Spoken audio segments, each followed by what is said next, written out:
Yeah, good morning, everyone. Welcome to today's Development Standards Committee here at Town and County Hall. Can I remind everyone that this meeting is being live streamed and on YouTube and recorded. And can I also remind all those joining us remotely to turn their microphones to mute unless they wish to speak, and they should do so by raising their hands remotely. Do you have any apologies for absence, Sarah, please? Yes, Convener, apologies from Councillors Duff, Fairweather and Gall. Thank you. Do any elected members have any declarations of interest or statements of transparency to declare? Nope, not reading that. Okay. Agenda item 3 is regarding building warrants, and the committee is asked to note that during the period 7th of August to the 1st of September 2023, a total of 43 building warrants, 1 demolition warrant and 12 amendments to warrant have been approved, with an estimated cost of £9,076,081. A copy of the approved warrants have been sent to every member. Is that noted by committee? Thank you. Agenda item 4 on delegated decisions. Again, the committee is asked to note that during the same period, 7th of August to 1st September, a total of 47 applications have been approved and 1 refused under the Planning Acts through the scheme of delegation to council officers. Again, this list has been sent to every member. So is this noted also? Thank you. Agenda item 5 it regards the minute of the previous meeting, and we submit for approval as a correct record the minute of meeting of this committee held on the 15th of August 2023. Do any members have any comments or adjustments considered necessary to the minutes? If not, are the minutes agreed? Agreed. Thank you. Right, we have 4 planning applications and 1 proposal of application notice to consider today, and I would propose considering agenda items 6 and 7 together as they refer to the same property. Reports 251 on agenda item 6, 251/23 and 252/23 are submitted by the Service Lead of Planning and Sustainable Growth. Report 251/23 deals with listed building consent 23/00234/LBC by Mrs Gillian Noble for internal and external alterations to church building to allow for an alternative use at St Rule's Parish Church in Moneyfeith. Report 252/23 deals with a planning application submitted by the same person for the change of use and alterations to the same church building to form a mixed-use licensed cafe, meeting rooms, exhibition and event spaces at St Rule's Parish Church in Moneyfeith. We'll consider each of these separately, but Ms Porter, if you'd like to present the slides for the both applications together, I think. Thank you. Thank you, Convener. Oh, it's on this time. Just bear with me 2 seconds and I'll share my screen.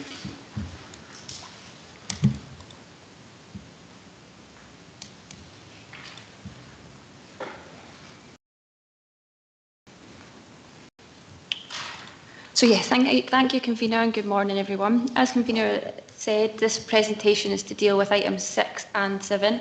So it's the listed building consent application and the planning application for alterations to the listed building to form a mixed-use licensed cafe, exhibition space, meeting rooms and event space at St Rule's Parish Church on 4 Church Street, Moneyfeith. So the application relates to a Category B listed church. The red line application site is indicated on this drawing on the screen for you here. As you'll see, the red line only surrounds the building. There's no external space associated with the application. The building is located in a predominantly residential area with residential properties located to the north and east, Gerard Hall located to the south, and assisted living complex located to the east. This image here gives you a bit more of a context for the site. Again, the application building's in the centre of the screen, surrounded by the churchyard. The building is a standalone building.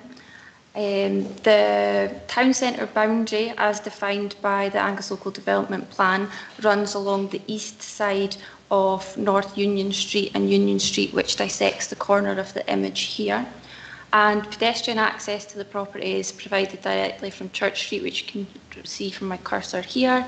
And there's an existing vehicle access serving the building, which is this tarmac strip to the north here. So the listed building consent application item 6 deals with proposed internal and external alterations to the building. The nature of the use is not relevant to the listed building consent application. So 54 letters of representation have been received to the listed building consent. 43 of these have been submitted in support, where a number of support comments make reference to the positive reuse of the redundant listed building.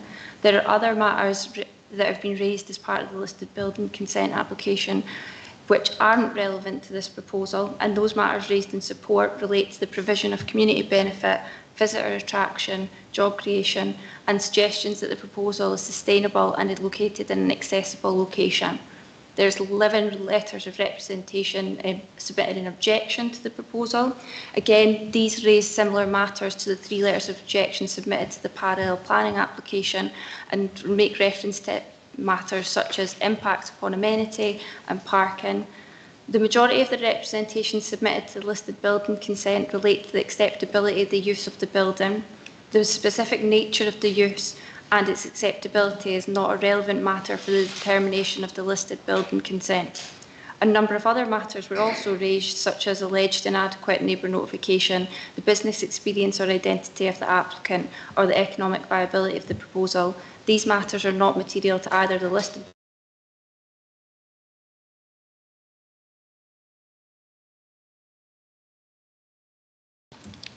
So in considering whether to grant listed building consent, required to only have regard to the desirability of preserving the building or its setting or any features of special architectural or historic interest which the building possesses. So in terms of external alterations proposed, the main elevation to the church is considered to be the west elevation, which you can see on the bottom left-hand corner here. This elevation will remain relatively unchanged as part of the proposal, simply repainting of window frames and the door.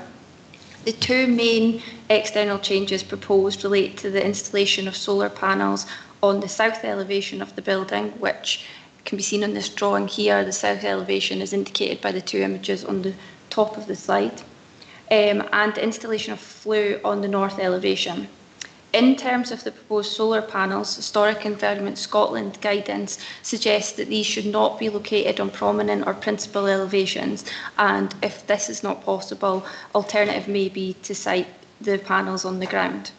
In this instance, there's limited space for the panels to be located on alternative roof planes, and given the nature of the surrounding land, which is in use as a churchyard, there is limited scope to provide ground-mounted panels either.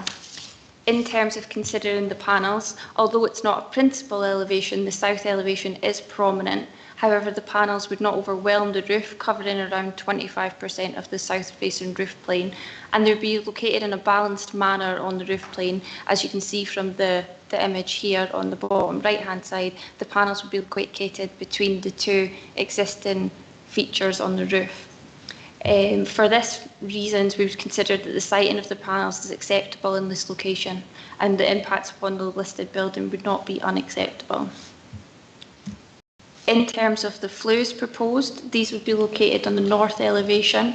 They would project from a single-storey extension, and you can see the single-storey extension in the top image on the left-hand side here, and the image on the right-hand side indicates that there's an existing chimney in the location of where the flue would be erected. So the flue would come up the side of the building here, and its projection above the eaves would be located and seen in the context of the existing chimney. This is illustrated on the image on the bottom right-hand side. Flue would project above the eaves, it would not project above the ridge, and it would have limited visibility from the surrounding street scene. The flue itself is considered to be an acceptable alteration to the external appearance of the building. Other external alterations relate to the replacement of windows on the 2-storey side extension, which can be seen again in the top image on the left-hand side. The replacement of these windows and the repainting of the windows frames on the main church building are generally acceptable, but the details of this would be controlled by condition. In terms of the internal alterations, these include levelling the stepped floors to provide a flat usable space. This can be seen in the cross section here in the top right hand corner. The images below this on the bottom left hand corner indicate the existing sloping nature of the ground floor, and you can see the stepped area on the mezzanine in the image just to the right of that. So churches generally include a large central open area, and this church is no different. The proposal requires to subdivide this main space to provide a kitchen area, private meeting room, stores and toilet facilities. Although this would result in a reasonably significant impact on the character of the internal volume, the proposal would retain the majority of the double height central space, which is surrounded by the first floor balcony. It gives you an indication of that space is the top central image here. So the proposed meeting room would project slightly into this space. However, the majority of the space would remain unaffected. And for those reasons, these alterations are considered to be acceptable. As you'll see, the pulpit is in the central image. The applicant is advised that they intend to retain this as part of the proposed works. The agent is also advised that they will retain special and I'm struggling on that word today, I apologise, architectural features such as the windows, cornicing and plaques. Conditions are proposed to ensure that all features of note within the building are identified, retained and protected. Historic Environment Scotland and the Archaeological Service were both consulted on the proposal and welcomed the proposal to secure a new use for the vacant listed building. They've provided some comment on the details of the proposal, and the applicant has provided additional clarification and some amendments to the scheme to address the matters raised. The third-party representations raised in support of the reuse of the building have been taken into account.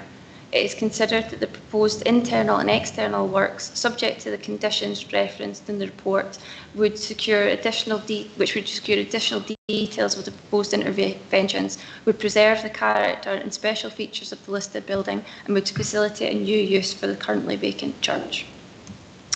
In assessing the parallel planning application, which is item 7 on the agenda today, the acceptability of the proposed use for the building for a mixed-use licensed cafe, exhibition space, meeting rooms and event space, the report has regard to the development plan policies and any material considerations. This slide in front of you indicates an extract from the Monifeith proposals map from the Angus Local Development Plan. The application site is located roughly in this area here. As you can see, it is currently white land and it's just outside the central area. So an application is presented to committee for determination is attracted comment from the Community Council, which, while not objecting to the application, Community Council raised some concerns regarding parking, traffic management and access. So as alluded to, the application site is out with but close to the town centre, within roughly 100 metres. It is located in a predominantly residential area, and local plan policies support the reuse of existing buildings over development of greenfield land. They seek to protect and enhance environment assets and places, supporting redundant or neglected historic buildings being brought into sustainable and productive uses.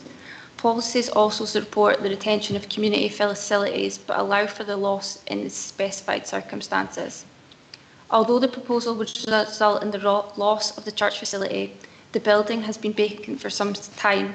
It's understood that it's been vacant since the new Monifeith Parish Church opened on the High Street. Supporting information suggests that there's no possibility of the church returning to an ecclesiastical use. If operated as proposed, where the information submitted by the applicant suggests the new use would provide a creative arts and crafts centre supporting local artists and a space for the public to meet, the development would continue to provide a level of community benefit. The proposal is not considered to give rise to any conflict with the objectives of development plan policy in terms of safeguarding community facilities, and there would be additional community benefit provided by securing a new use for the vacant listed building, which could otherwise sit empty for a considerable period of time and be at risk from deterioration. Other relevant development plan policies direct uses including retail, commercial, leisure and community and cultural, which attract significant numbers of people to the town centre and employment areas. Other locations may be considered acceptable for such uses where proposals are compatible with the surrounding land uses, are of an appropriate scale and nature, and do not detract from the viability and vitality of town centre areas. As previously indicated, this site is located near the edge but is out with the designated Monifieth Town Centre in the predominantly residential area where the use would generate a level of activity. Although the proposal would bring activity to the area, the property is a standalone building which is within an existing use class that could allow the building to be used for a variety of purposes that can generate visitors and activity throughout the entire day and in a largely unrestricted manner. One of the main concerns raised in the 3 letters of representation submitted to the planning application indicate that the proposal is incompatible with neighbouring land uses. They raise concerns regarding late night evening openings, the sale of alcohol, the use of the building for private functions, and subsequent potential amenity impacts, including noise and general activity. In response to these points, it is noted that noise and odour assessments have been undertaken and submitted in support of the application. These have been reviewed by Environmental Health, who have offered no objection, subject to matters raised, subject to controls by condition. The flues have been increased in height to improve dispersion. Vents on the building have been blocked up to improve noise, and conditions are proposed to regulate odour and noise emissions. As well as a condition requiring noise from within the building, including amplified music, to be inaudible at noise-sensitive areas, there is also a requirement for the applicant to submit a noise management plan. The noise management plan requires the operator to undertake measures to limit noise arising externally. This could be noise from people leaving the building or outside smoking. Given the nature of the surrounding area, which we've suggested is predominantly residential, it is relevant in this case to restrict hours of operation. So a condition is also proposed which would see no operation before 8 p.m. any day of the week, and opening only until 4 p.m. on Tuesday, Wednesdays and Sundays, 8 p.m. on Thursdays and Fridays, and no later than 8 p.m. on Saturdays. It has been raised by third parties and shared by the Community Council regarding impacts upon access, parking, road traffic and pedestrian safety. So there's no current on-site parking provided, and the possibility of providing dedicated parking at the site is impractical due to the surrounding churchyard. There is, however, on-street parking on Church Street, which you can see in this image on the screen. There is further on-street parking provided in the surrounding areas, and as the proposal is within walking distance of the town centre, there's car parks available there, bus stops at the bottom of Church Street on Mall Street, and the site is within walking distance of the train station also. Furthermore, the road service have considered the proposal and have offered no objection. Matters of illegal parking would be a matter for Police Scotland. While there's suggestions that the proposal would be better suited to an alternative location, the key consideration in this case is whether the proposed use is acceptable at this location. Subject to the mitigation identified in the proposed planning conditions, it's considered the proposal is acceptable and no more onerous in terms of impacts than what the existing building could lawfully be used for, noting that the building could be used for other Class 10 uses such as a creche, a museum, a library, a court or another place of worship which could operate relatively unrestricted from the building without the need for further planning permission. The principle of reusing a vacant listed building in an edge of centre location for the proposed use is considered to be broadly compatible with policy, and there is no evidence that a facility of this nature would have a significant adverse impact on the viability or vitality of the town centre, amenity or parking concerns. There is no matters raised in the representations which would justify refusal of the application which is otherwise compatible with development plan policy. While all impacts cannot be mitigated entirely and there is likely to be an increase in activity associated with the proposed use, it is highly desirable to see a vacant listed building brought into a purposeful new use. Associated impacts must be considered in the context of the existing lawful use of the building, and there is no objections from consultees. Therefore, to conclude, in terms of item 6, which is the listed building consent application, which considers the impacts upon the fabric of the listed building, which has a number of representations which have been raised which are not relevant to the consideration of that application, the proposal would not result in unacceptable impacts upon the character or special features of the listed building. Therefore, it's recommended for approval subject to conditions.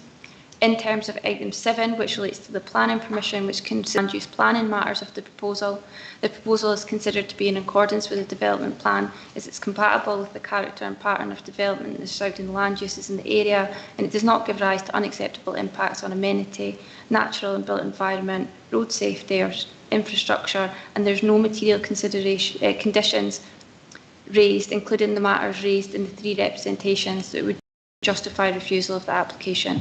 Therefore, this application is also recommended for approval subject to conditions.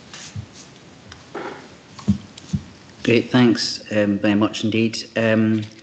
Do members have any questions of Ms Porter in respect of the 2 reports for alternative use, while also taking cognizance of listed building status? Any questions of the officer?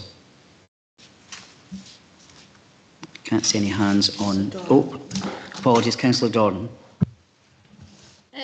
Thank you. I just wanted to ask around the assessment relating to use and the changes that were proposed as part of that, because I note that it says the assessment was done within the daytime, and that was fine. And then there is a slight over the guidelines for noise with that time. But it doesn't say what the daytime hours are.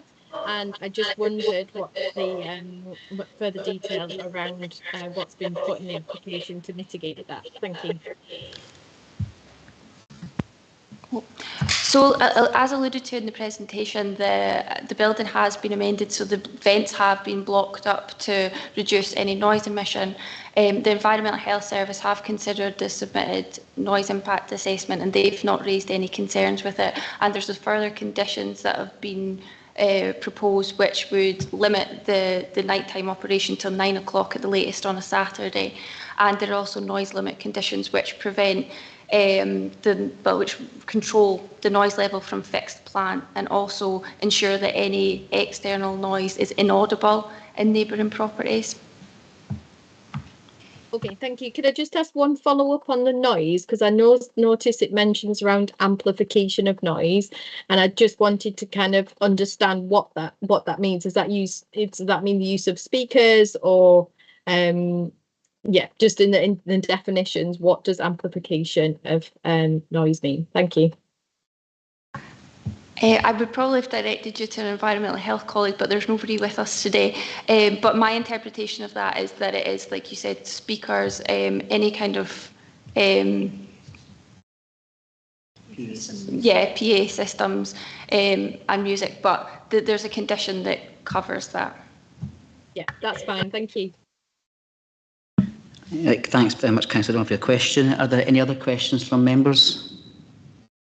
Councillor Braze? Yes, thank you, Convener. It was just to try and get a bit of clarity, maybe not so much for myself, but this is a public meeting. What would have to happen if in the future someone wanted to do something different with this building and operate much later into the evening? So if it was the current applicant and they wanted to operate at a later hour, they are obviously restricted by the current conditions. At a later date, they could apply to develop the proposal without complying with those conditions. But it's likely if they were to put forward that as a case, they would have to evidence that with sufficient information to indicate that the proposal at a later opening hours wouldn't impact upon the surrounding amenity. But that would be considered at that time in its own individual merit. Thank you very much. So in the future, no one's going to be able to operate that late into the evening and for a different purpose without coming back to the council for permission to do so.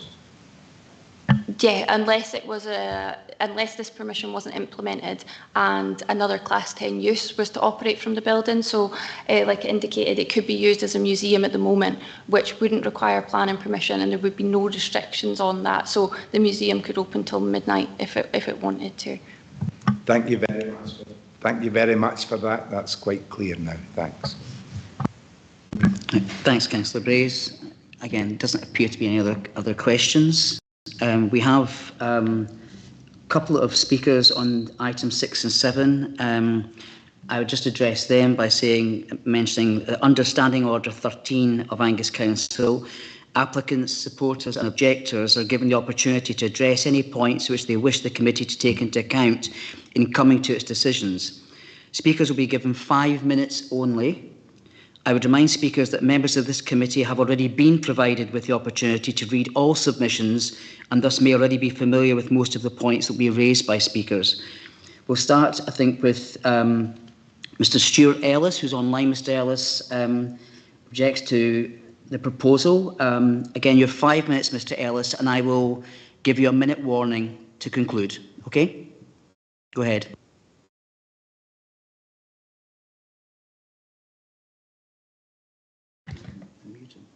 Mr. Ellis, are you able to unmute your microphone, please? Oh God, I'm muted. We can hear you now. Okay, go ahead. Thank you. I find it astonishing that despite living in our area for over 35 years, we didn't get the courtesy of being notified regarding the change of use for the church.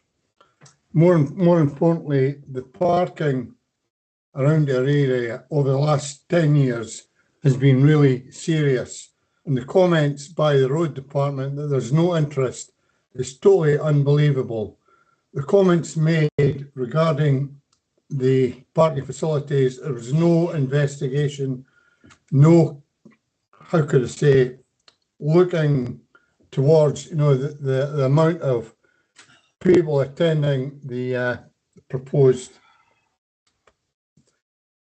facility. The applicant, Jill Noble, is looking for around 100 plus to attend in the evening. There's no parking here whatsoever. Church Street is very, very tight. There's no facility to allow any emergency vehicles to come up. The restrictions along Hill Street, the bus route along there is strongly at 35 miles an hour. There's cars parked on double yellow lines most of the times. Queen Street is a no restricted zone at times because of the school. Similar for the roads management team to say that there's parking available in the graveyard is beyond belief. Now that is an official comment from the roads management team.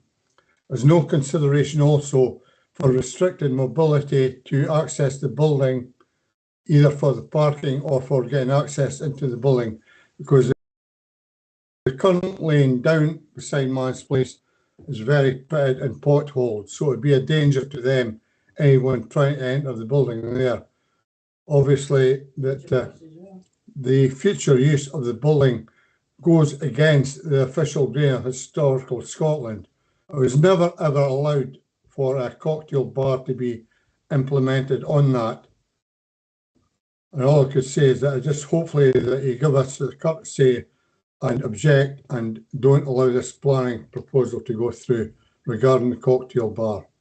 Thank you. Right, thank you, Mr. Ellis, for that. From members, I'll just ask any of the members present or online if they want to address any questions to Mr. Ellis. Nobody in the room? Silence is deafening. Nobody online, it seems. Okay, Mr. Ellis, thanks very much for your submission. We'll move on in that case to Ms. Karen Clark and Ms. Gillian Noble, who are agent and applicants for this proposal. They're here in Town and County Hall, and you can use the microphone there. And again, ladies, I'll give you 5 minutes, and I'll remind you when you reach 4. Okay, thank you very much. Many thanks for the opportunity to speak to you today. My name's Karen Clark. I'm the planning consultant, and with me is Gillian Noble, who's the applicant. We're here today in support of the planning and listed building applications for the change of use and alterations of St Rule's Monyfeith. Since the submission of the applications, we've worked closely with the planning department to provide all the required information and have answered all the queries which have been raised during the consideration of the application. We have lodged odour and noise assessments which have demonstrated that, with the required mitigation including the high level of flue, existing vents to be sealed and restricted hours of use, that there will be no detrimental impact on the amenity of residents. With regard to local parking, it is reasonable to recognise that there is available parking on street nearby which was used when the building was in operation as a church.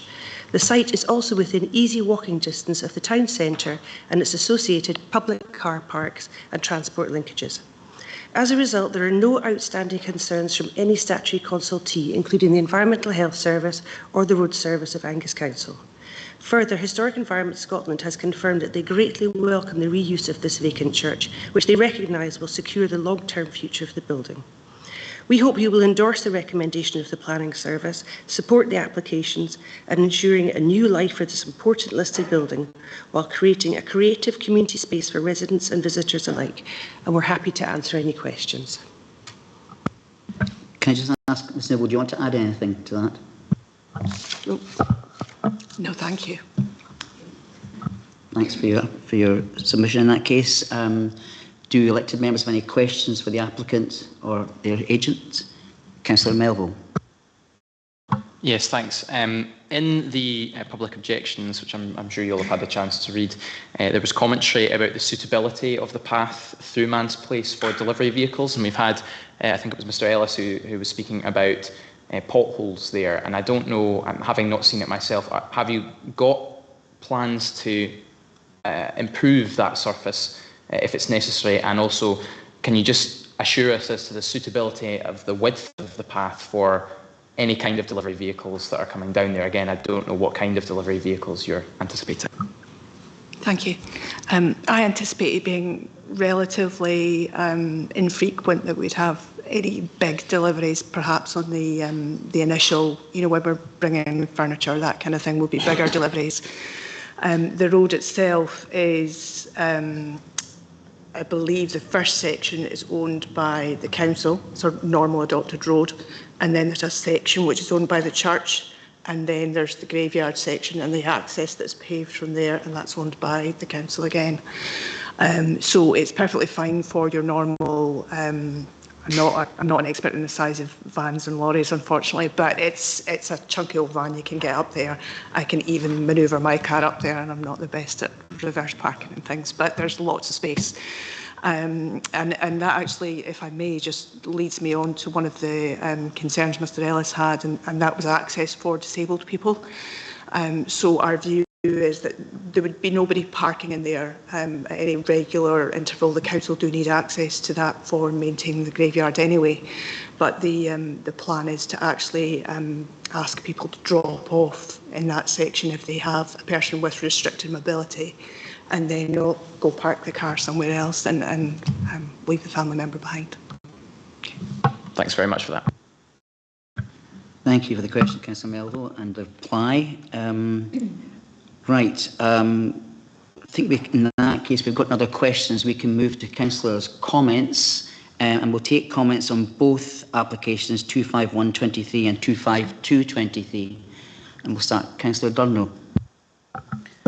I would just like to thank the application to the applicant for being brave in this financial crisis that we're having at the moment.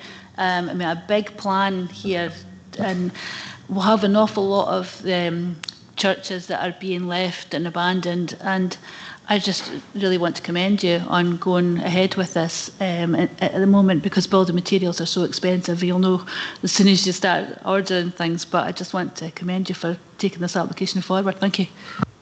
Thank you. Thanks, Councillor Durno.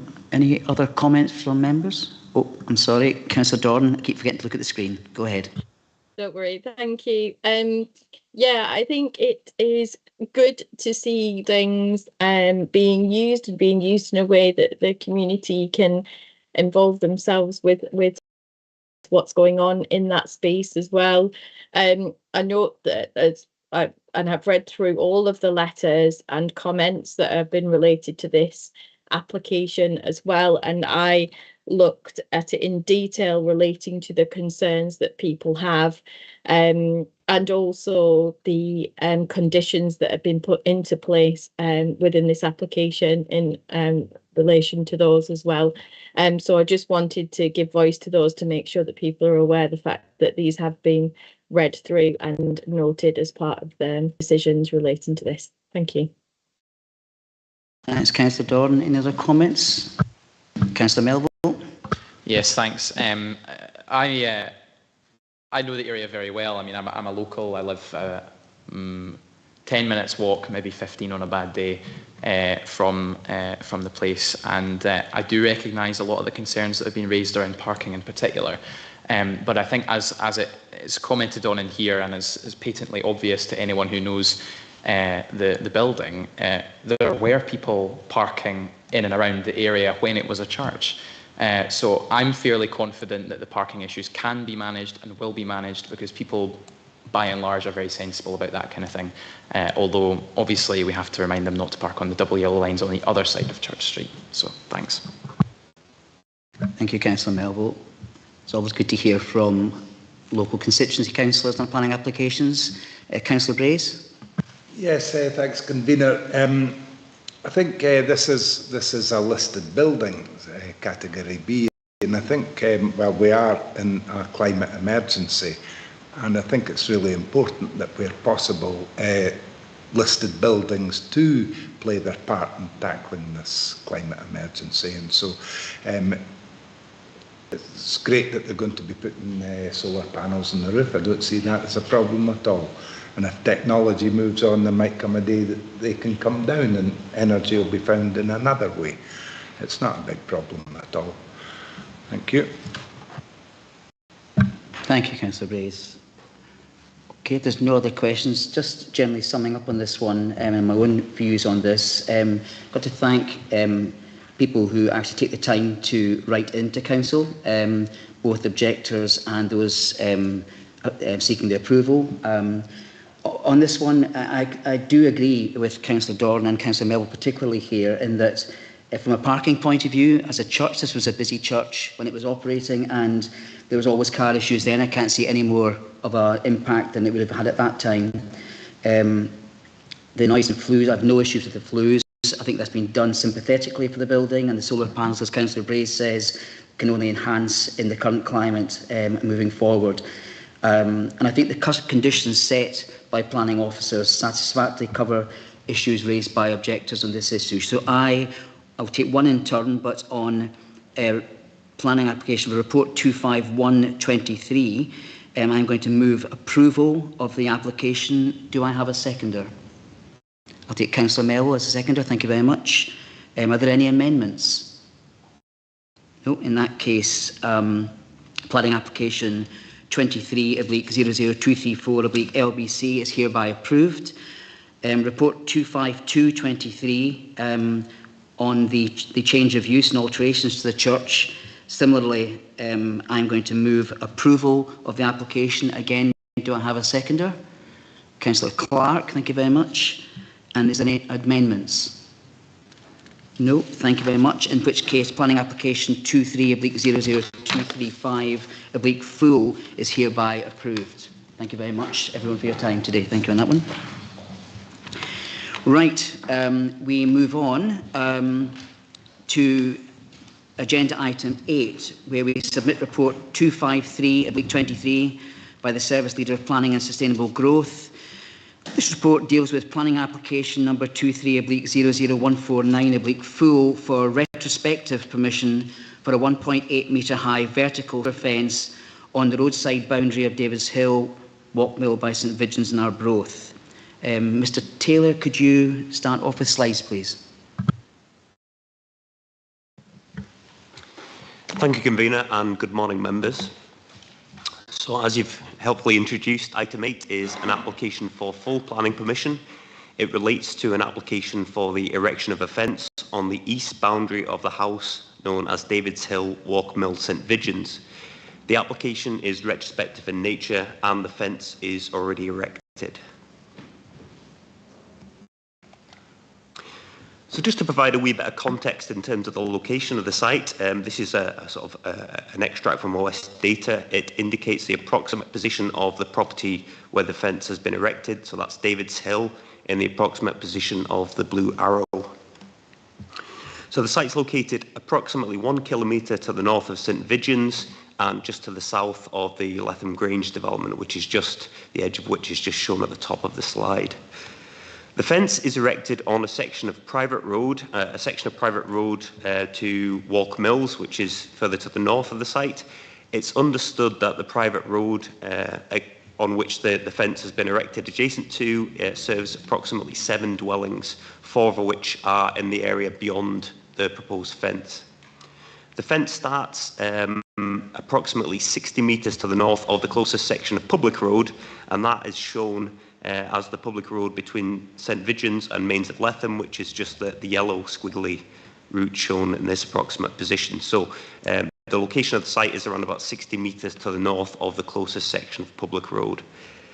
It's also worth pointing out that to the east side of the application site and on the east side of the private road is a nature trail, a public path, which it comes from St Vigins in the south and extends towards Walker Mill in the north. I think it's labelled as Walker Mill Nature Trail. That's physically separate from the private track against which the proposed fence has been erected. So the next slide just shows the applicant's site plan location plan. It shows that David's Hill is a fairly substantial detached property. The private track which serves it and other surrounding property is located on the east side, and the approximate position of the fence, which runs approximately 100 metres from south to north, is shown by the position of the blue line. Starting then on the left-hand side, a wee bit more detail of an OS extract. It shows the position of the public road to the south. So this is where the private road starts. There are 2 properties to the southeast of the site. I think they're known as 1 and 2 Mount Pleasant. The fence commences 60 metres from that junction on a private section of track and extends up to the north. It is perforated in the centre with the vehicular access to the property. And in the area to the north, it's just worth pointing out at this stage that the carriageway changes direction slightly to turn to the northwest. And one of the main sources of representation relating to the application relates to impacts on road safety. And as I go through the slides, I'll just show you the relationship between the proposed fence and the private track and issues and matters relating to visibility and that type of thing. But on that note, in terms of development plan policy, the key considerations are identified at section 8.8 of the report before members, and they generally relate to whether the appearance of the fence is acceptable, whether the fence would have any unacceptable impacts on the amenity of the area or neighbouring property, and as is referenced as a primary consideration in representations, impacts on road safety. It's also worth pointing out at this stage that we're talking about the erection of a 1.8 metre high timber fence, but the applicant could erect a 1 metre high fence in this location without the requirement for planning permission. So when we're considering the proximity of the fence to the carriageway, a fence up to 1 metre in height could be erected without any requirement for planning permission. Moving to the OS data on the right-hand side of the slide, this is just intended to give you an indication of the location of the closest parties making representation, but also to just show you the location of other property which is using this private track. So the track starts in the south. You have 1 and 2 Mount Pleasant, which are before the fence. Then you have the application property itself. You have a collection of 3 properties further north, and then finally Walker Mills further again to the north, closer to the Letham Grange development. And the purpose of the yellow stars is just to indicate the position of those parties closest to the site who've made objections to the proposal. So this photograph is taken from very close to the junction with the public road network. So we're starting looking up to the north along the private track. On the left-hand side, you can maybe just about make out a blue arrow. Under that is where the fence starts at its southerlymost extremity. But it's also worth pointing out at this stage that there are other examples of timber fences on this route. So when we're considering the impact of the fence on the character and pattern of development in the area, there are other developments of this nature very close to the site.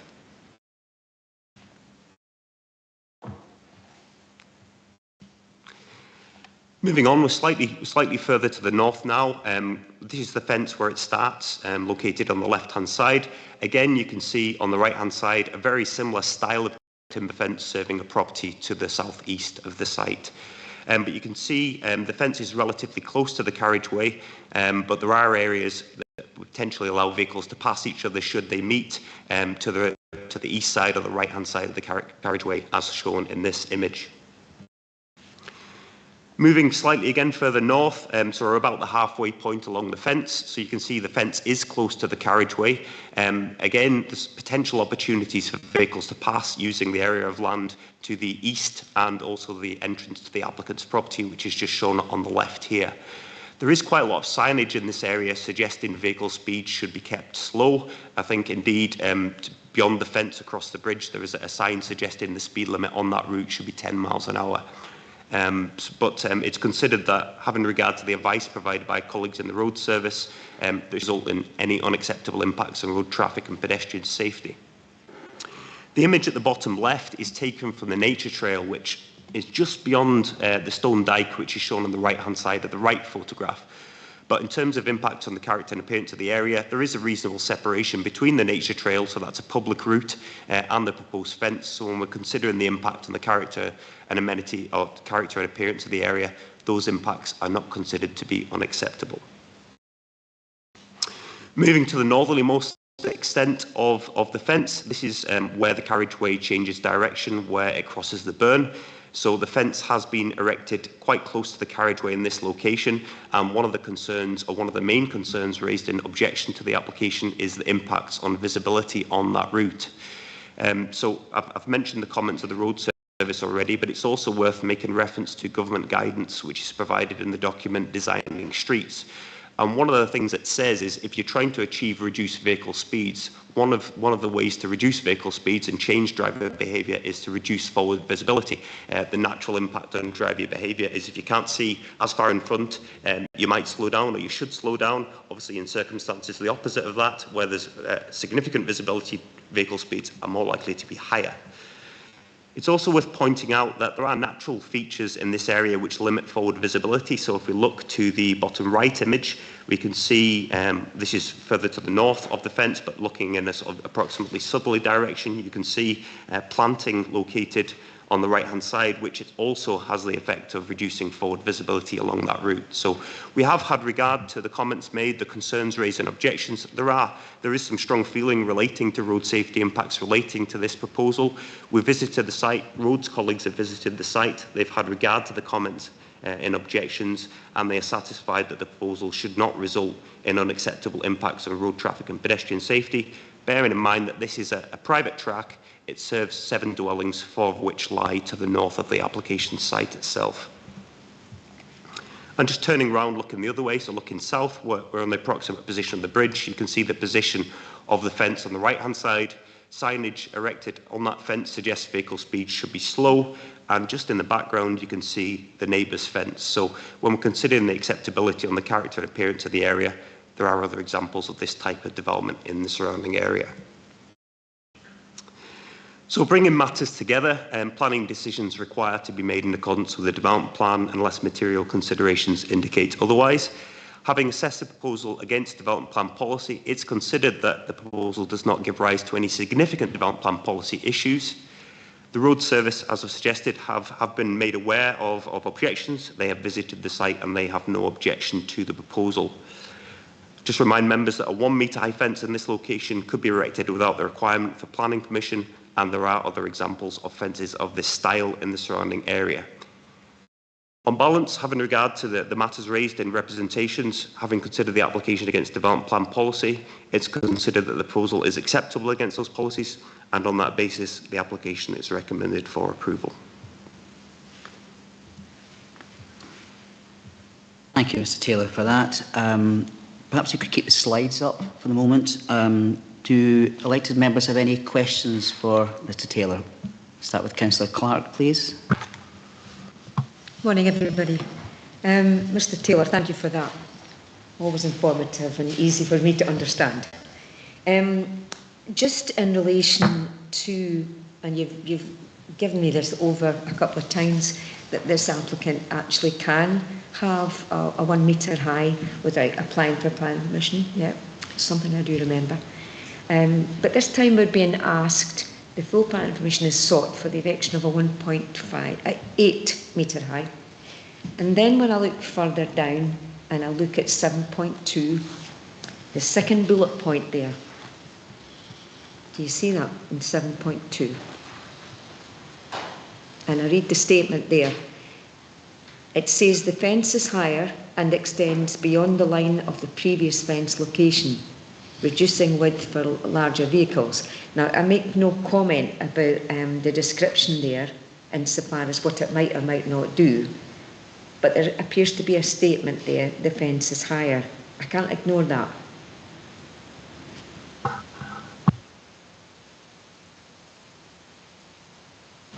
Sorry, I wasn't quite clear exactly what you're asking me to answer. Please, can I just... Yeah, so section 7.2 is a summary of comments made by third parties. There has been, the application has attracted significant comment. We have conflicting information depending on which side of the argument. But the key issue for us to consider is whether the fence is acceptable as proposed in the location proposed. We're not here to judge whether or where the fence used to be or where it should be. We're here to assess whether the fence in the location proposed in the application is acceptable. Yes, of course, yeah. Thanks, Mr. Taylor. It's simply that somebody's perception, yes, absolutely, that's what we're reading here, that we have to know that the fence is definitely not higher. So, I think you'll see in the third-party comments. Sorry. In the previous fence. It appears to me that the fence probably is higher than the previous fence. I think when we get through the presentation and third parties have the opportunity to comment, there'll be photographs shown of what used to be in that general location. Obviously, members can judge whether they consider the proposal acceptable having regard to that information, as well as what's in the report before them today. I just felt that.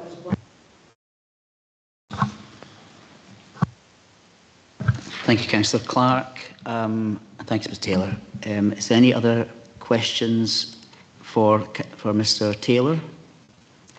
Councillor Dunn, did I see your hand up on this one or not? No?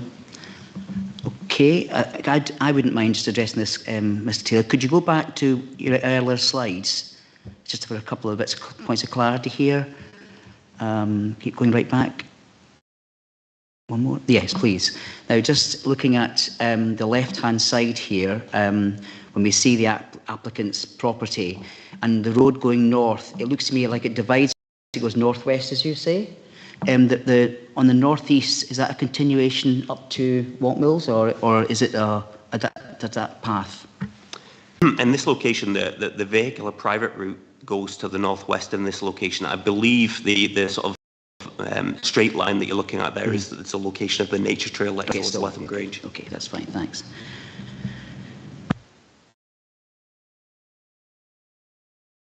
If there's no other questions of the council officer, we have again on this application speakers. The first is Mr Michael Ferrier to address the committee.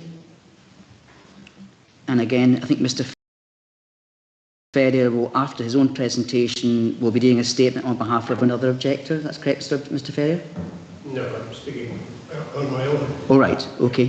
First of all, in that case, then you've got 5 minutes, and as I say, I'll remind you after 4 minutes you have 1 minute left. Carry on.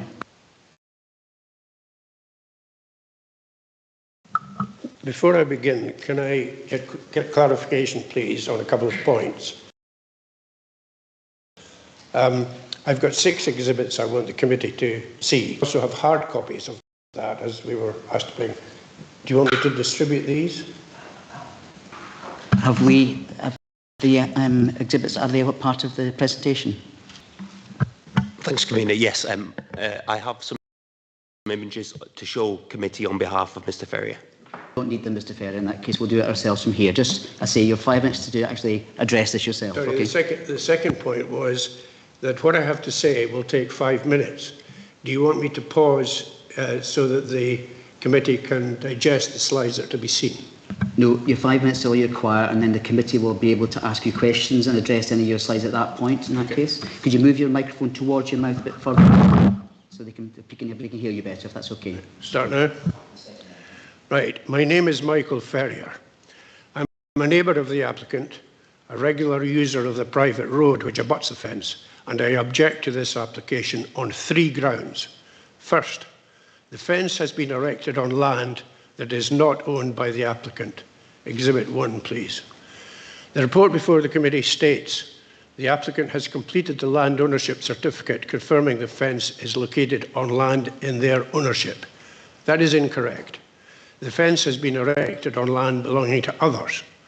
On the location plan submitted by the applicant, the pink line purports to show the curtilage of the applicant's house and garden. That pink line has been drawn by the applicant and is inaccurate. Exhibit 7, please. The report before the committee also states no evidence has been provided to indicate that the land is not in their ownership, but evidence does exist. The title plan of the applicant's property shows the actual curtilage of the applicant's house and garden. This does not correspond with the pink line drawn by the applicant and contradicts their claim that the fence is located on their land. By way of example, point Y shows the applicant's curtilage extending to the edge. This is Exhibit 6, please. Extending to the edge of the stone bridge, not extending by more than a metre beyond it. Exhibits 2 and 3 show the original fence and the extent to which the new fence encroaches onto the land not owned by the applicant. It will be a mistake for the council to approve a fence which not only contravenes planning regulations, but which has already been erected on other people's land. Second, its height of 1.8 metre causes dangerous blind spots. The committee report includes a paragraph 8.11. I'll save time by not reading it, but the inference from it is that the 0.8 metre increase in height makes little difference. Nothing could be further from the truth. Had the fence been restricted in height to 1 metre, Exhibit 3, the previous sight lines would have remained clear. The 10-mile-per-hour slow sign would have remained visible. And Exhibit 4, the dangerous blind corner would not have been created.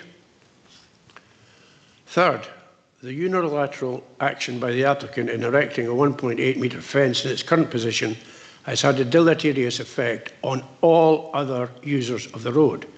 The private road provides access to 6 households involving an estimated 16 motorists, 2 horse paddocks, 2 fields, and the public nature trail. In addition, there's substantial ancillary traffic. Exhibits 3 and 4, please. The Roads Authority state its claim that the new fence provides a safer access with increased visibility. It does not. It has created blind spots where previous clear sight lines existed and thereby has significantly increased the risk of accidents. Of particular concern are cyclists, often speeding, and young children who are now concealed from motorists at the blind corner and by the newly obscured sight lines. Emergency vehicles being delayed by having to slow down at the newly created blind corner and obscured sight lines. The Roads Authority also state, in abstract terms, reductions in carriageway width and forward visibility are associated with and are most effective in reducing driving speeds. But surely, the more effective way of making a carriageway safer is not to reduce forward visibility, but to maintain it. You've one more minute, Mr. Ferrier. Thank you. That's ample. Because the fence encroaches onto and reduces the width of the carriageway, larger vehicles are forced off the tarmac surface, damaging both the edge of the tarmac and the grass verges. In addition, its width is now less than that recommended by the Association of Chief Fire Officers for Emergency Vehicles. I and other householders have legal servitude right of access over the private road. By the fence encroaching onto it and thereby reducing its width, our access has been illegally impinged. In summary, the fence has been erected on ground not owned by the applicant. Its height causes dangerous blind spots. The adverse effects on all other users far outweighs the benefits to the applicant. For these reasons, I urge the committee to reject the application. Okay. Thank you, Mr. Fair. If you could just remain there for a moment or two. Can I just clarify that you're not actually reading any statement on behalf of Clara Carnegie today? No. You're not. That's fine. Okay, just want to be clear with that. Okay, on Mr. Ferrier's points, have we any questions from members? Councillor Durham? Thanks, Mr. Ferrier. You've obviously went to a lot of work to compile all this, so thank you for that. I am familiar with the area, and do you think if the applicant had asked the landowner to put the fence up, do you think you would still be objecting to the fence? Would I be objecting? Yeah. Well, it's just that, you know, obviously the landowner himself hasn't wanted to put a fence up there, or hasn't indicated to put a fence up, and the fence has been put up, and you're saying that the man, you know, the applicant doesn't own the land. Do you actually, I know that the end of the fence, I can see your point about the sign, and that could probably be moved, but do you not think that the fence itself is a lot better than the fence that was there before? It's going to be too many questions now, because obviously in that area, you know, we get a lot of storm damage and things. Do you not think it's quite a good, substantial looking fence?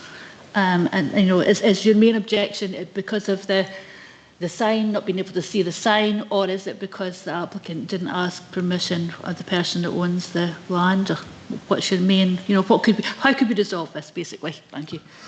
I think before, so Mr. Fair, before you come in there, I'm going to ask for a bit of clarification here from Mr. Taylor about the whole question of land ownership and all of this, because that was a bit confusing for me. So if we can, Ed, if you'd like to just deal with this first, and then I'll come back to you, Mr. Ferrier. Thanks, Convener. Yeah, just for clarification, the applicant has certified in the application, as they're required to by law, that they own the application site. So that includes all the land which the fence is located on and encloses. Now, land ownership isn't a material planning consideration. The requirements of planning law in this situation are that the applicant completes a land ownership declaration. So it's not for us to judge whether the applicant does or doesn't own the land. That is not material to their assessment.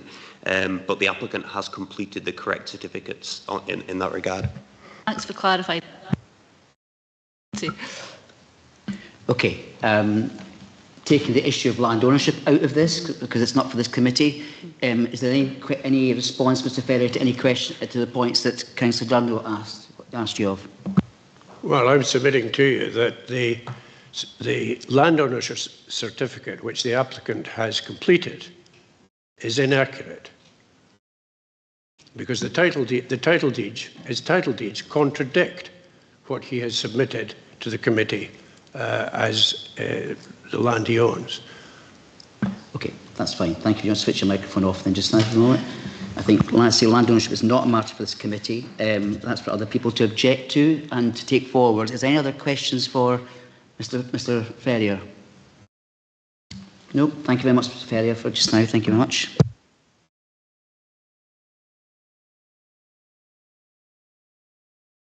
Unelected members online and in the committee here, are there any comments to this application? Councillor Brace. Yes, thanks, Convener. Well, I actually had a question for Mr. Barnes from the Roads Department. Go ahead then. Fine. Right, thank you. I note that when we have the letters of representation, at 7.2, this is on page 113, there are concerns raised that the fence blocks previous sight lines. And then at 7.3, the road is safer as views are clearer. So obviously there's different bits of the road, and some might be a bit, you know, you'll have a better view because vegetation's been cut down. And other bits, its sight lines are being impinged on because of the erection of this 1.8 metre fence. Could you give us, in your opinion, the benefits that this higher fence brings in terms of road speeds, etc., and also any of the disbenefits? Yeah, thanks, Councillor Brace. So obviously the disbenefits are that vehicles must slow down when using the road because of the reduced forward visibility. Counteracting that, the benefit is that the reduced visibility, then vehicles do have to slow to use the road. So that's both sides of the coin, really. It'll slow down traffic. It should slow down traffic, but that's up to drivers taking due care and attention when using the road. Okay, thanks. Comments? Can you come back, Councillor Dunn? That's convener. Mr Barnes, there would be a possibility that we could make that sign a bit more visible, isn't there? Obviously, in the picture, you could see, we could look at that at some point, could we? So the sign in itself is in fact an unauthorised sign, which is an obstruction in the road. But setting that aside, the sign could always be moved. Yes. And bend your microphone if you speak. Okay. Right. Is there any other questions, Councillor Beattie? Thanks. Just come back to the nature of the road. It's a private road. That 10 mile an hour sign, that is not an official sign. Is that correct? That's correct, Councillor Beattie. Yes. So, could the 10 mile an hour sign be erected at the other end, at the end where it comes off the public road, for the entirety of the road? So, sorry, this mic. The erection of a speed limit sign below 30 mile an hour requires permission from the Secretary of State. Okay, any other comments? It's Councillor Doran this time. I'm sorry, this is just going back onto this. So what is the speed limit on that road? What is the official speed limit on that road? And my concern relates to not only the cars but also the safety of pedestrians in that area. Thanks. Thanks, Councillor Duran. So there is no actual speed limit on the road. The road is a de-restricted road. Yep. Okay. Any other comments? No. If I could just actually ask Mr. Singh and put him on the spot here. Can I just make sure, Mr. Singh, from a legal point of view, here representing Legal and Democratic, that we, regardless of questions on ownership of land, that we on this committee can move ahead and actually either approve or refuse applications? Thank you, Convener. So yeah, I mean, the committee would always want to make sure that they have all information available. As Convener pointed out, this may not be the committee to decide on ownership. I would maybe just defer to the committee officer just to confirm that is correct. You know, has there been cases where we've had to clarify sort of land ownership at this stage? If so, do we need that or?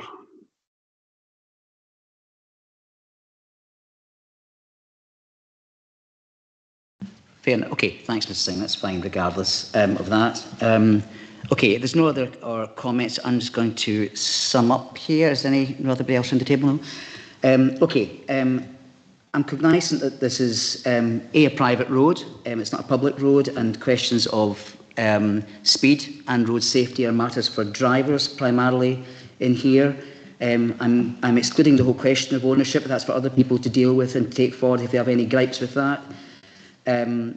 Yeah, I can understand the issue of perhaps of height of the fence here, but I was up this road at the weekend. There's a straight piece of road and there's a bend in it, and naturally I slowed down because of that bend to see that. Any driver should be doing the same as far as I'm concerned with that. It is drivers must drive to the conditions of the road, regardless of how many houses are on that land. It does irk me, like it probably will do for anybody in the committee, that this is a retrospective permission, that the fence was built before planning permission was granted, but that is, and we just make comment of that regardless. But taking all these things into account regardless, I'm going to move approval of this application, and I'm asking if there's anybody second this. Councillor Melville, thank you. Is there any amendments? No. Thank you very much. In that case, planning application 23/00149 full is hereby approved. Thank you very much, everyone. We move on to agenda item number 9, and we submit report number 254/23 by the Service Leader Planning and Sustainable Growth, and the report deals with application 23/0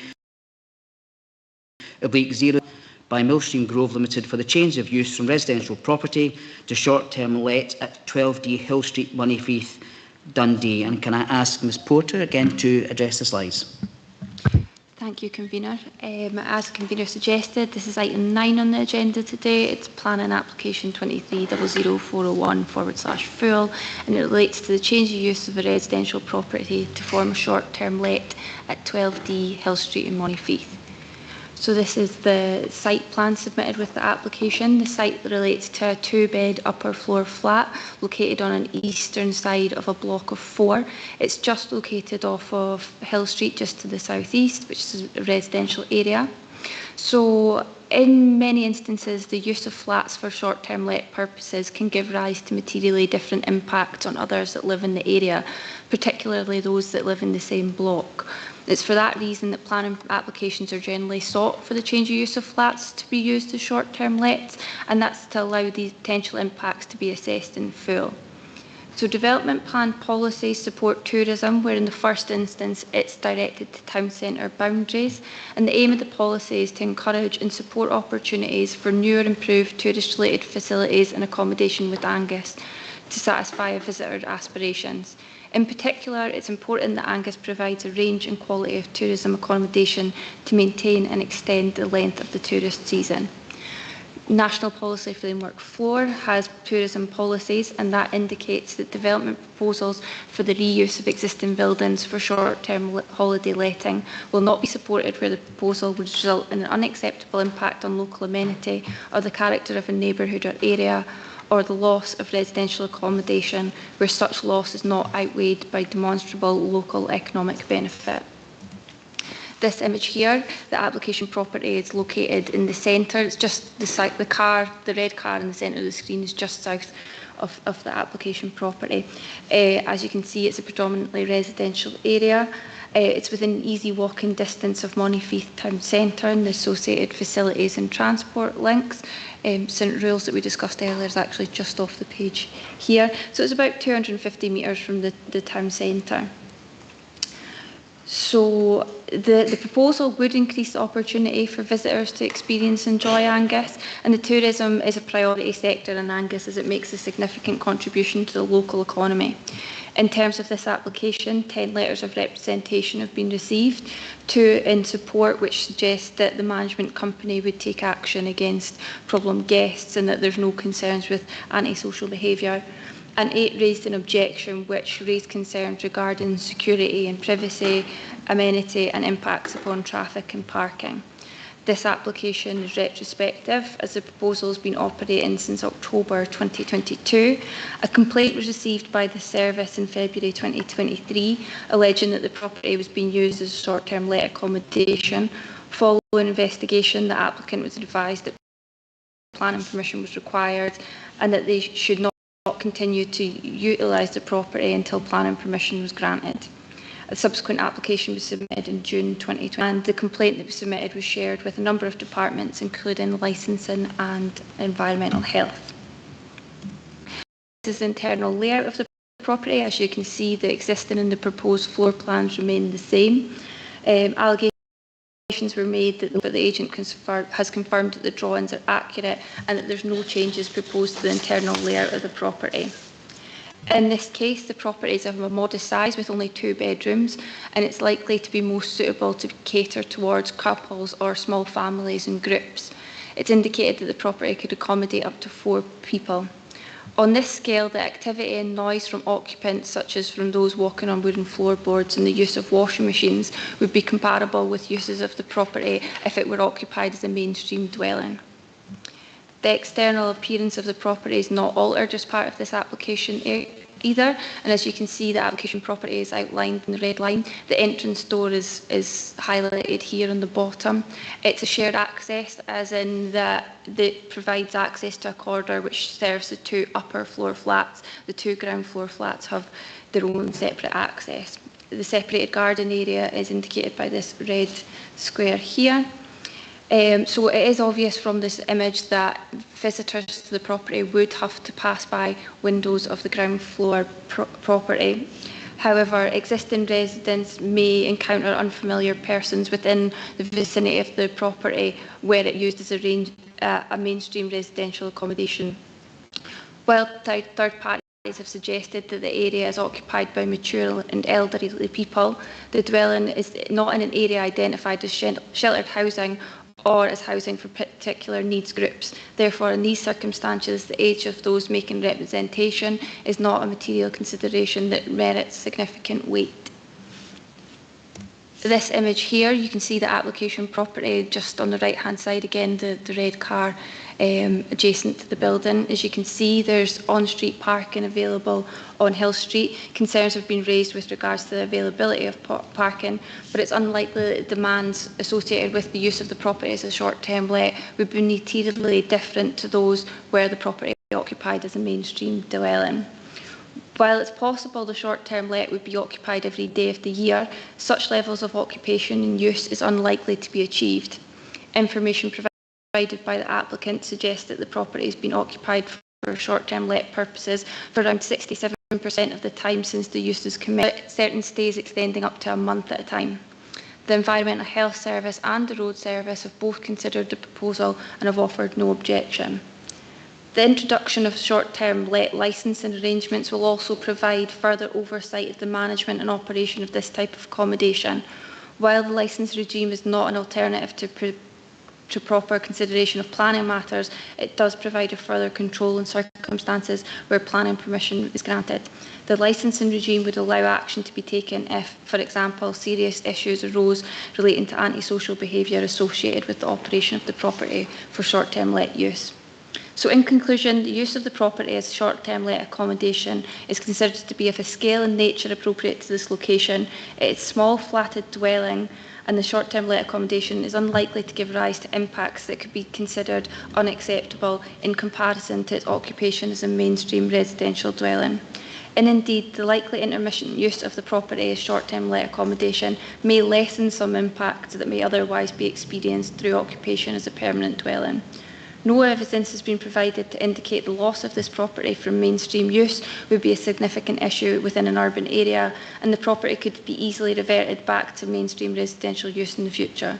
The proposal is compatible with the relevant policies of the development plan, and there are no material considerations, including the matters raised in the representations, which would justify the refusal of planning permission. A standard time limit condition is proposed to clarify the duration of a planning permission in accordance with the requirements of the Town and County Planning Act, and therefore this application is recommended for approval subject to conditions. Great, thank you very much again. Do members have any questions Porter on the presentation?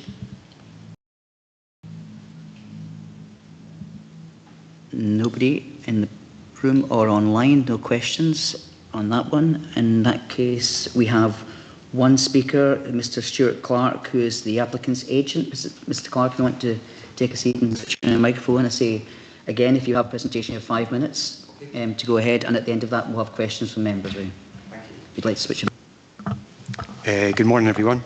So, yeah, my name's Stuart Clark. I co-own Clark Anderson Properties.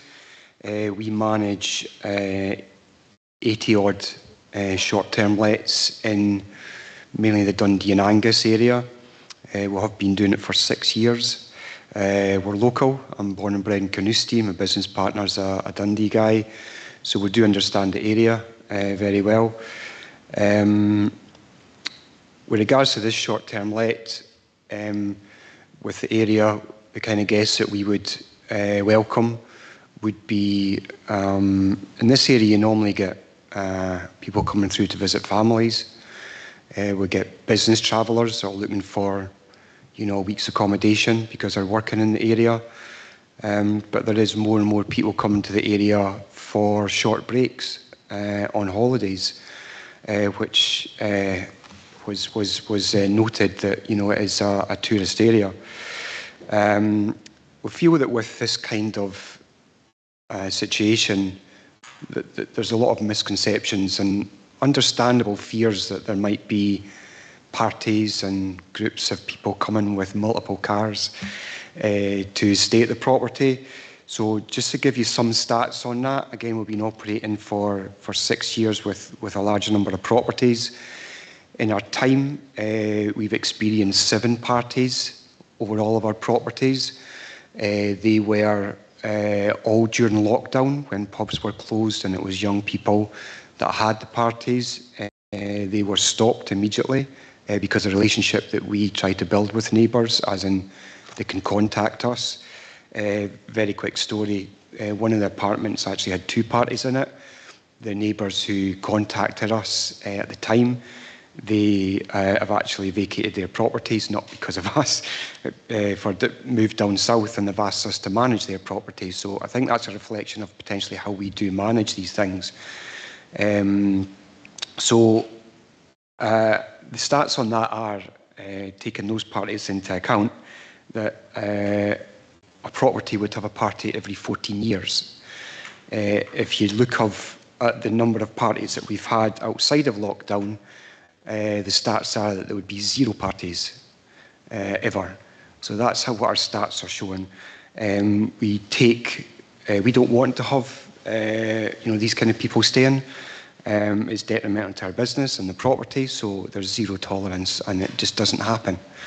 The objections that we've looked through about security, privacy, excess traffic, loud cleaning, I think was mentioned. We've not had any evidence of this happening. I'm not sure where they've come from, but we've not been notified of these things. The only complaints that we've had is really just to repeat what was said before, people walking on wooden floors and the washing machine. We've not had any specific complaints over and above that.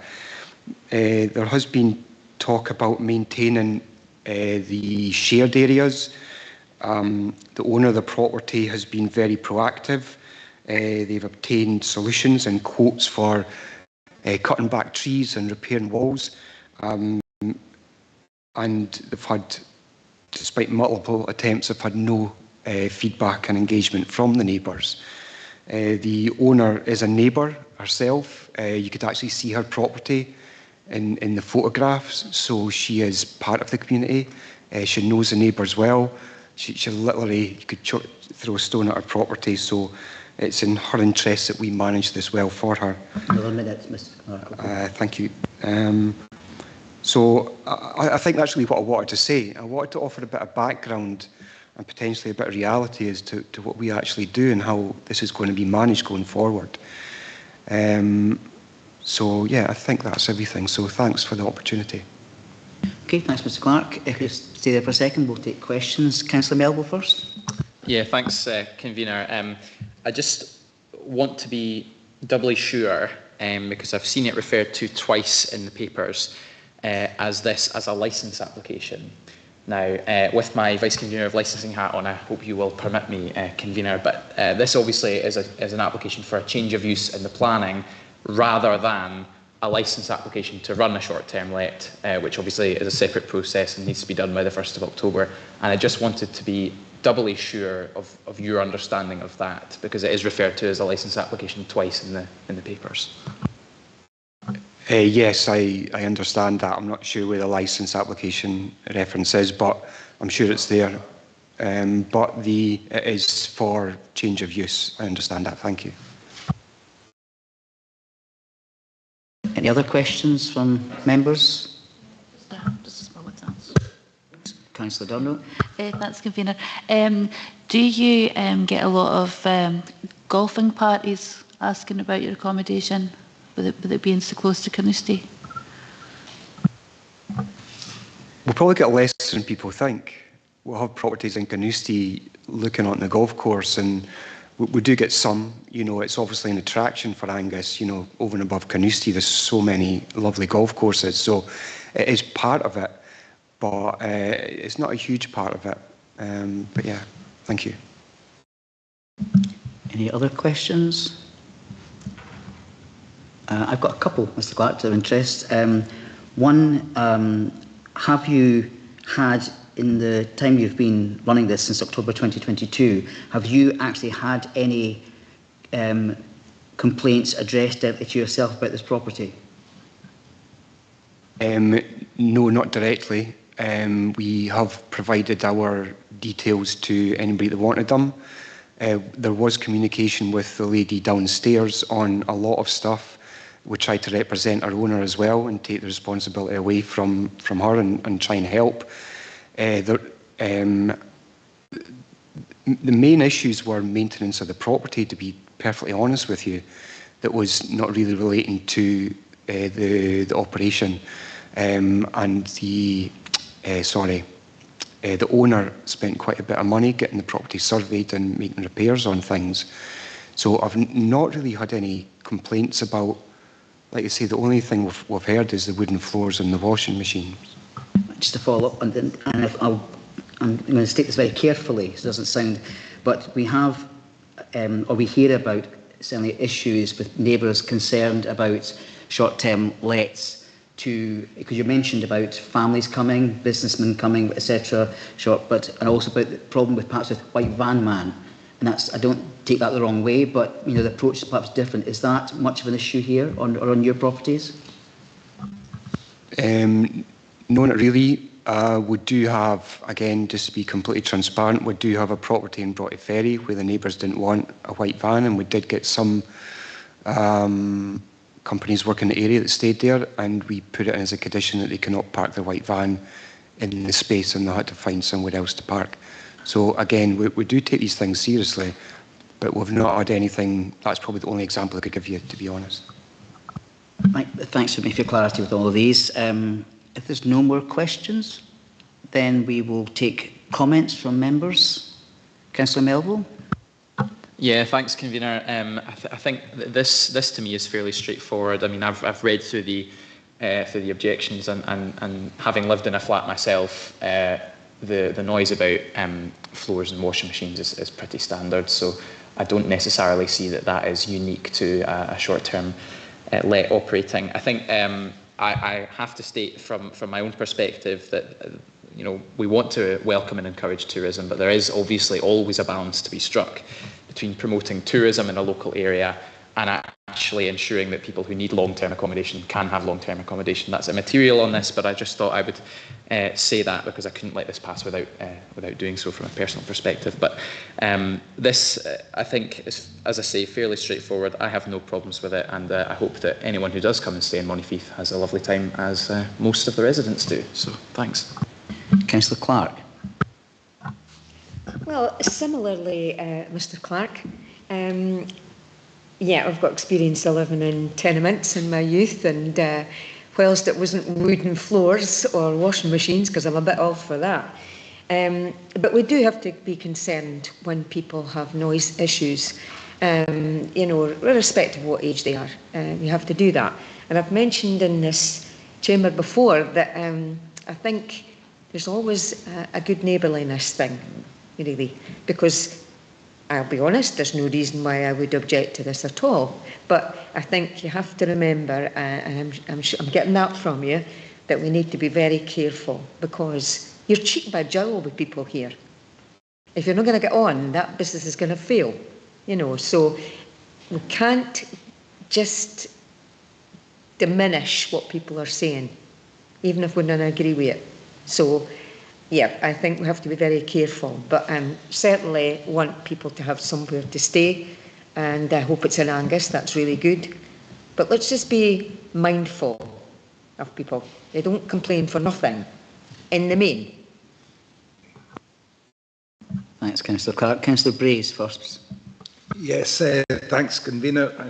I don't see anything wrong with this application whatsoever. When it comes to holiday lets, well, of course, that all comes down to the management of the holiday lets. And the licensing committee have a far greater say in that than we ever do on this committee. We have our job to do here within the planning regulations, and I don't see anything wrong with the application. I would just say though, I don't know if I'll be coming to you to let a property for my holidays, because a party every 14 years doesn't quite cut it. But thanks. Thanks, Councillor Brays. And I started with the Moneyfield Council. End with the councillor from Moneyfield, Councillor Doran. Yeah, thank you. As a councillor for the area, I also wanted to mention that obviously there is golf in Moneyfield as well as Carnoustie.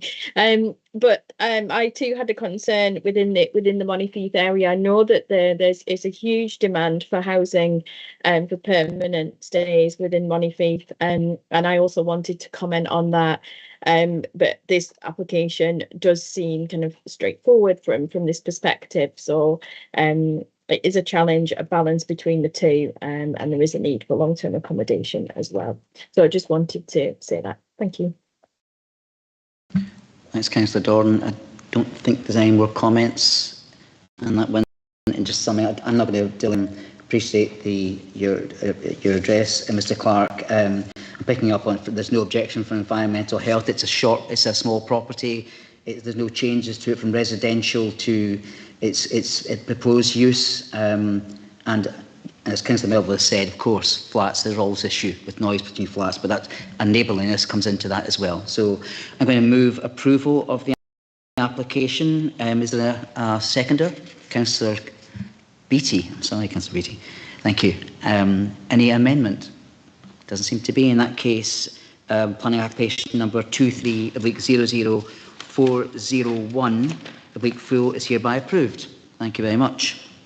Thank you, Mr. Clark.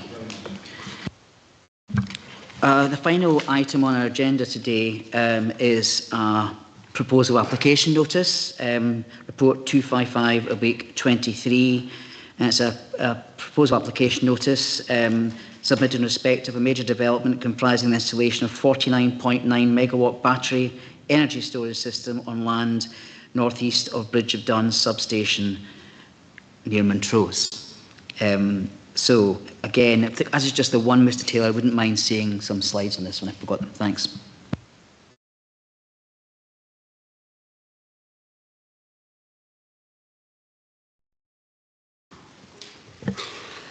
Thanks again, Convener. As you've introduced for us, this is simply a proposal of application notice. As per sort of standard procedure, we report these applications to members, identify what officers consider to be the key issues for an application of this nature, invite members to provide feedback if there's any additional matters they would wish officers to raise with prospective applicants. So in this case, we have an application, a proposal application notice for battery storage on a site which is actually very close to another site committee considered, I think, in February this year. If I can just change slides. I think so. The February committee considered a very similar proposal of application notice in this approximate position as shown by my cursor, probably because there is an existing substation located just to the southwest of the site we're considering today. Now, the proposal application notice identifies a 17-hectare area of land. It's likely that the application, if and when it comes forward, would take a substantially smaller area than as is shown, but the larger areas tends to be used because it gives an applicant flexibility in terms of designing the most appropriate location within that site to bring the proposal forward. Just a bit of surrounding context then. At the bottom of the slide here we have Bridge of Dun, which is a listed building, and just out of shot to the sort of northeast, top right, we have House of Dun. Just context, this is just to the north of the red line here, we have the road that links Montrose and Brechin.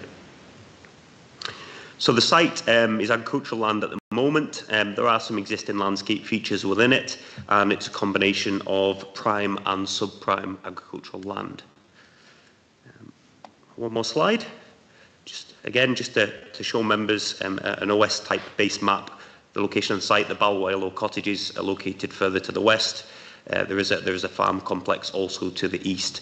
But as I've indicated, the main issues officers consider to be relevant are identified at sections 4.4, but if members would like officers to raise any additional matters, we're happy to do that.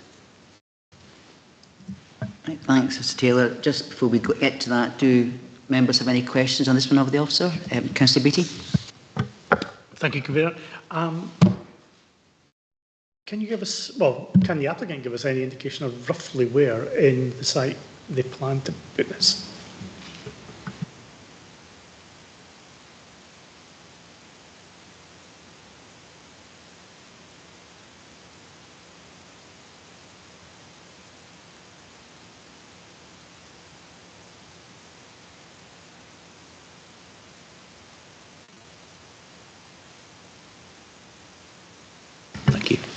Sorry, I'll go over that again for the purposes of the stream, sorry. So the applicant has had some informal discussions with us. It's very early stage at this, but I understand they have been considering something which is fairly centrally located.